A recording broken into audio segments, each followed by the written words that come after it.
destroying our mind. Like the pills they gotta make our consciousness blind. Listen to self-interest with emotions locked away.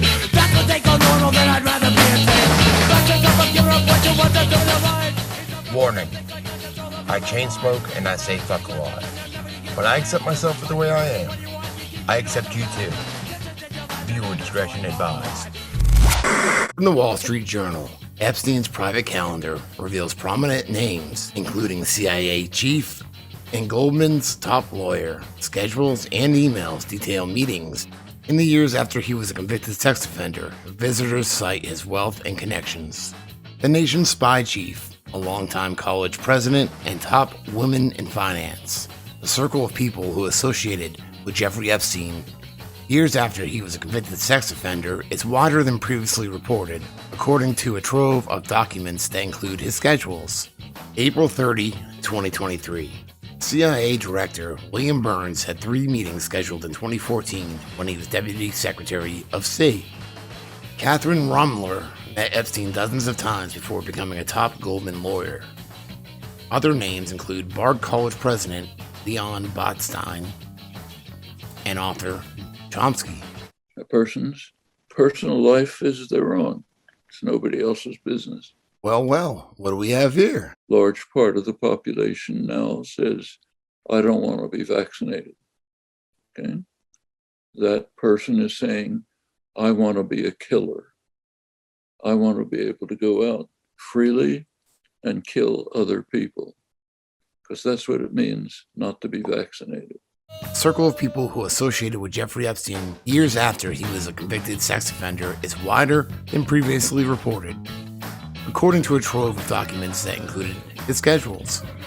Catherine Rumler, a White House counsel under President Barack Obama, had dozens of meetings with Epstein in the years after her White House service and before she became a top lawyer at Goldman Sachs of Shit Incorporated in 2020. He also planned for her to join a 2015 trip to Paris and a 2017 visit to Epstein's private island. Leon Botstein, the president of Bard College and Uncle Fester's brother, invited Epstein, who brought a group of young female guests to the campus. Noam Chomsky, a professor, author, and political activist, was scheduled to fly with Epstein to have dinner at Epstein's Manhattan townhouse in 2015. None of their names appear in Epstein's now public, quote, Black Book of Contacts, or in the public flight logs of passengers who traveled on his private jet. The documents show that Epstein arranged multiple meetings with each of them after he had served jail time in 2008 for a sex crime involving a teenage girl and was registered as a sex offender. The documents, which include thousands of pages of emails and schedules from 2013 to 2017, haven't been previously reported. But of course, the documents don't reveal the purpose of most of the meetings. Most of those people told the Journal they visited Epstein for reasons related to his wealth and connections. Several said they thought he had served his time and had rehabilitated himself. Mr. Botstein said he was trying to get Epstein to donate to his school. Mr. Chomsky said he and Epstein discussed political and academic topics. CIA Director William Burns, pictured in center at a Senate hearing in March, met in 2014 with Epstein in Washington and later visited Epstein's townhouse in Manhattan. Mr. Burns met with Epstein about a decade ago as he was preparing to leave government service, said CIA spokeswoman Tammy Kupperman Thorpe. Quote, the director didn't know anything about him, other than he was introduced as an expert in the financial services sector and offered general advice on transition to the private sector. They had no relationship. Gotta love those experts. Miss Rumler had a professional relationship with Epstein in connection with her role at law firm Latham & Watkins LLP and didn't travel with him. Epstein introduced her to potential legal clients such as Microsoft Corp co-founder Bill Gates. Quote, I regret ever knowing Jeffrey Epstein, Miss Rumler said. In 2006, Epstein was publicly accused of sexually abusing girls in Florida who were as young as 14 years old. Mr. Burns, 67 years old, a career diplomat and former ambassador to Russia, had meetings with Epstein in 2014 when Mr. Burns was Deputy Secretary of State. A lunch was planned that August at the office of law firm Steptoe & Johnson. Epstein scheduled 2 evening appointments that September with Mr. Burns at his townhouse. After one of the scheduled meetings, Epstein planned for his driver to take Mr. Burns to the airport. The following month, October 2014, Mr. Burns stepped down from his role at the State Department to serve as president of the Carnegie Endowment for International Peace, a think tank.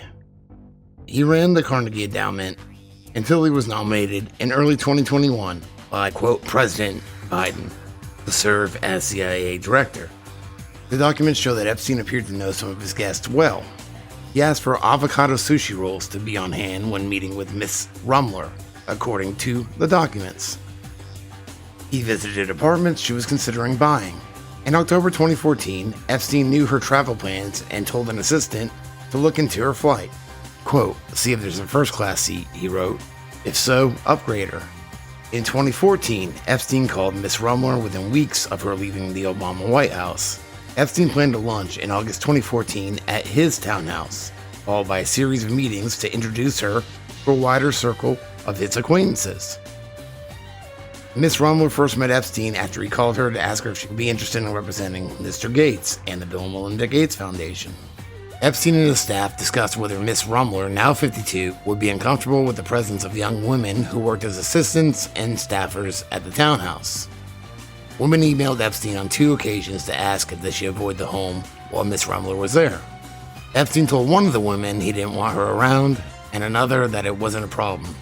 Miss Rumler didn't see anything that would lead her to be concerned at the townhouse, and didn't express any concern. Over the next few years, Miss Rumler, then a partner specializing in white-collar defense at Latham & Watkins, had more than 3 dozen appointments with Epstein, including for lunches and dinners. Quote, in the normal course, Epstein also invited her to meetings and social gatherings, introduced her to other business contacts, and made referrals.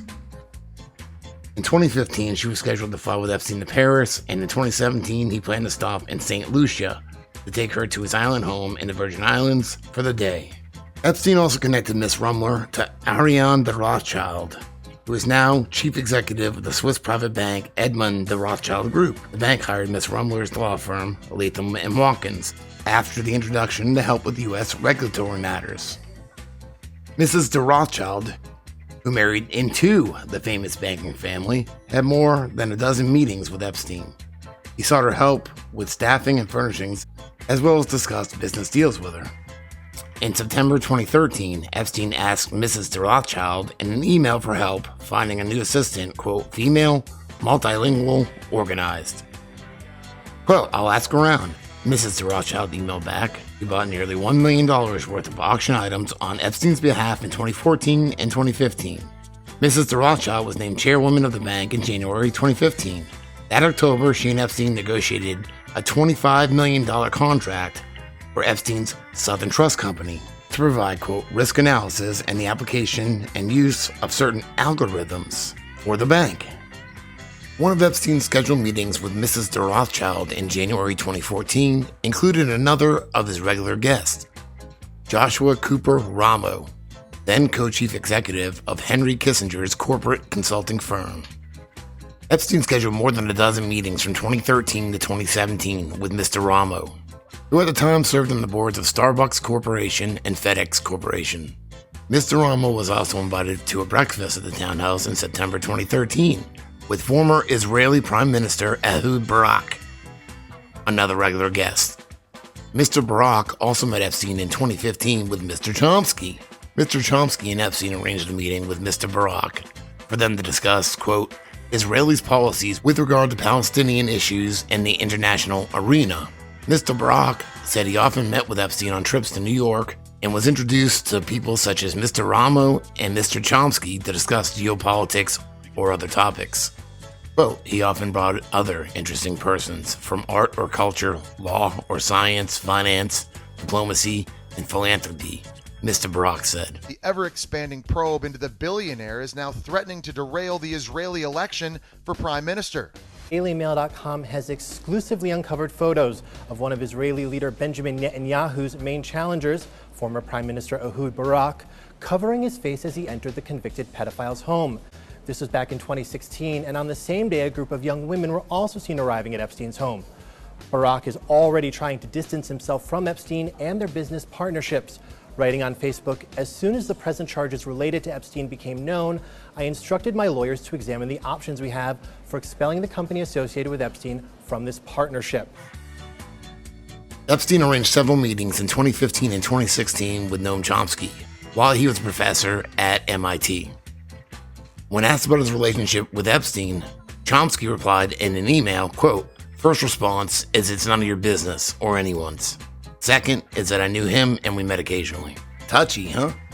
In March 2015, Epstein scheduled a gathering with Noam Chomsky and Harvard University professor Martin Nowak and other academics, according to the documents. Mr. Chomsky said they had several meetings at Mr. Nowak's Research Institute to discuss neuroscience and other topics. 2 months later, Epstein planned to fly with Mr. Chomsky and his wife to have dinner with them and movie director Woody Allen and his wife, Soon-Yi Previn. Quote, "If there was a flight, which I doubt, it would have been from Boston to New York. 30 minutes, Mr. Chomsky said. I'm unaware of the principle that requires that I inform you about every evening I spent with a great artist." Chomsky told the Journal that at the time of his meetings, quote, "What was known about Jeffrey Epstein was that he had been convicted of a crime and had served his sentence. According to U.S. laws and norms, that yields a clean slate." Mr. Botstein, 76, president of Bard College since 1975, had about 24 meetings scheduled with Epstein over about 4 years, which were mostly visits to the townhouse. Quote, "I was an unsuccessful fundraiser and actually the object of a little bit of sadism on his part in dangling philanthropic support," said Mr. Botstein. That was my relationship with him. Mr. Botstein said he first visited Epstein's townhouse in 2012 to thank him for unsolicited donations to Bard's high schools. Then he returned over several years in an attempt to get more donations. In 2015, Epstein donated 66 laptops. Quote, "We looked him up and he was a convicted felon for a sex crime," he said. Mr. Botstein, also the longtime music director for the American Symphony Orchestra, invited Epstein to an opera at Bard in 2013, then a concert at the college in 2016. Epstein planned each time to bring some of his young female assistants and arrive by helicopter. Mr. Botstein said he was expecting Epstein to support classical music causes and that the school took precautions when he visited. Quote, "Because of his previous record, we had security ready. He did not have any free access to anybody. So he knew he was a convicted sex offender, but he still let him in his school." That's messed up. Fucking stoned.